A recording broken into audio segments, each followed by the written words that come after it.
Welcome to Dirty December. Beach parties go until sunrise, international artists headline sold-out shows, pop-up markets overflow with clothes, art, and jewelry, as tens of thousands of Black travelers from around the world, particularly from the US and Europe, descend on Ghana to bring in the new year. See, since winning independence in 1957, Ghana has positioned itself as a Pan-African beacon, and in 2019, Ghana leaned on its legacy to brand its Year of Return campaign, a government-led invitation for people in the African diaspora to journey home, 400 years after the arrival of the first enslaved Africans to Virginia. About 750,000 people reportedly visited in that first year alone. Ghana followed up with Beyond the Return, a 10-year strategy focused on investment, tourism, and resettlement. And Ghana isn't alone. Across the continent, several African countries are offering their own diaspora-based residency programs. But the story of return is more complicated on the ground. While visitors in the diaspora come for spiritual reconnection, cultural celebration, and refuge from racism and violence in the West, their presence in Ghana has driven up prices, displaced residents, and deepened class divides. Some critics even argue that Ghana is using Pan-Africanism as a revenue stream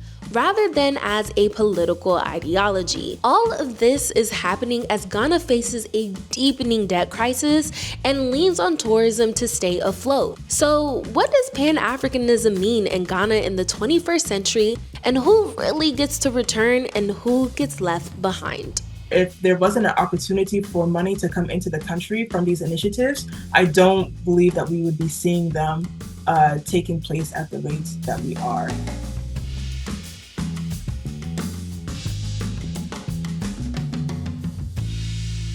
2019's Year of Return was Ghana's highest tourism revenue on record, and that number has continued to grow. December plays a huge role in that. Just take a look at one night out in Accra. A VIP table at a major concert can cost thousands of dollars. An after party is usually around $50. That means a single group might spend more in a few hours on tickets, bottle service, and Ubers than a public school teacher earns in a month. That's a lot of money flowing through Ghana every December, but does that money stay circulating through Ghanaian businesses? Luckily for us, our hospitality industry is pretty local.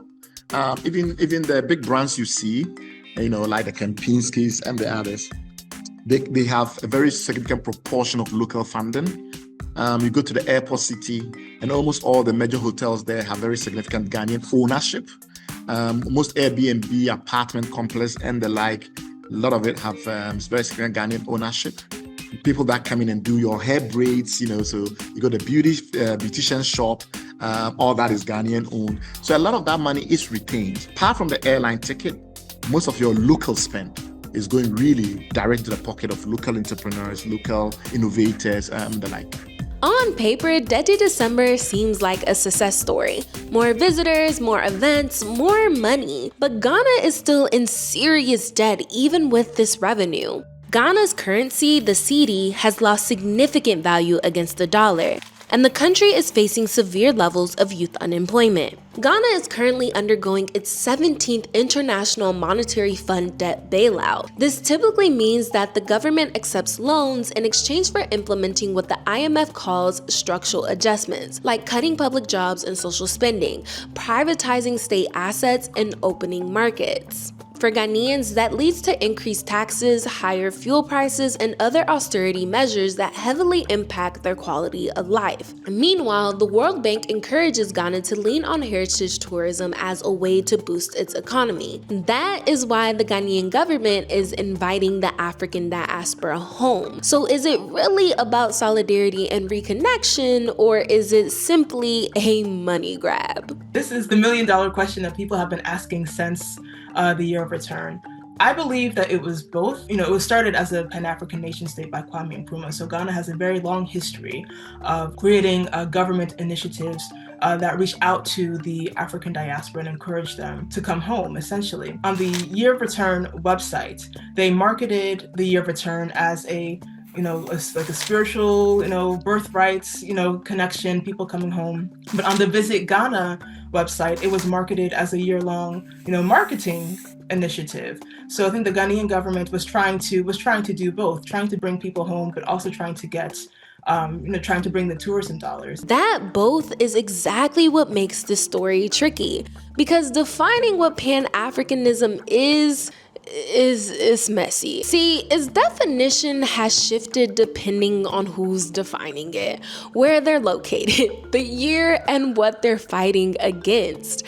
At its simplest, Pan-Africanism is the idea that all people in Africa and of African descent share a common identity and struggle and should work together to fight for liberation and empowerment. At its core, it's fundamentally about Black power, political, economic, and cultural. And while Ghana's return projects were intended to foster that Pan-African spirit of unity, the realities on the ground tell us a more complicated story. Which brings us to the Pan-African Village Project. Part of Ghana's year of return was land settlements, offered by paramount chiefs to members of the African diaspora so they could build homes and put down roots. Since then, thousands have settled in Ghana, and more than 560 people have purchased land. They pay about $1,000 to $1,200 per plot in admin fees to the local chief. But locals say the land was sold without proper consultation or fair compensation. In fact, a High Court injunction in October 2023 was reportedly meant to halt construction on land claimed by a local family. But the building continued anyways, and authorities never enforced the injunction. This kind of tension isn't limited to one area. It plays out across Ghana's real estate market, especially in major cities like Accra.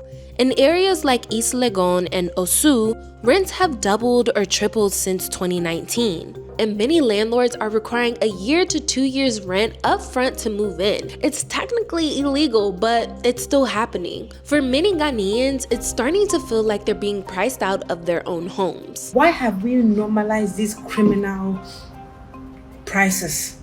I mean, what's the average salary in Ghana? It is getting out of hand, and nobody's talking about the government, nobody's talking about it. Accra is getting gentrified.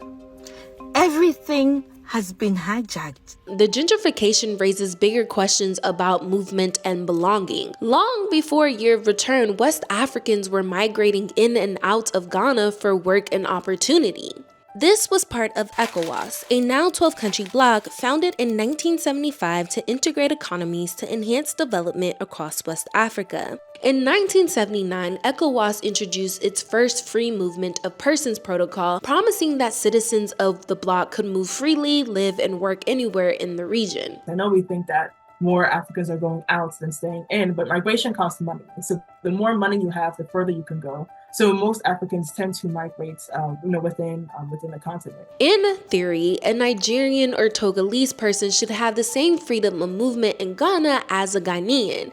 In reality, that's not how it always works. Africans from ECOWAS countries often face harassment and extortion at the borders, having their documents declared invalid and deportation threats even within the supposedly free movement zone. And here's where things get really complicated. In September 2025, Ghana began accepting West Africans expelled by Trump's crackdown on immigration in the US on humanitarian and Pan-African grounds. While Ghana's government claims all deportees were safely returned to their home countries, their lawyers said they were being held at military camp in terrible conditions. 11 of the 14 deportees sued Ghana's government, saying they were unlawfully detained and that their rights were violated. Ghana's president hasn't specified a cap on how many deportees the country will accept.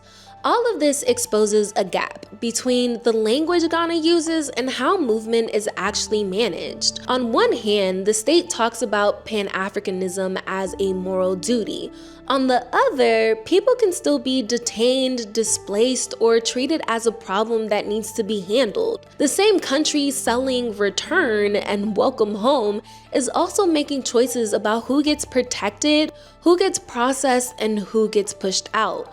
That is the tension at the heart of all of this. For thousands of Black travelers, Ghana has become a rare place where joy and belonging can exist side by side. The year of return did tap into something real, that longing for home, for history, for relief from the everyday weight of racism in the West. But critics argue that the official policy behind Dirty December and the broader return project still feels thin. The policylessness of this situation have laid us open to many charges, including the fact that it's all PR or exploitation or just about money and the rest of it.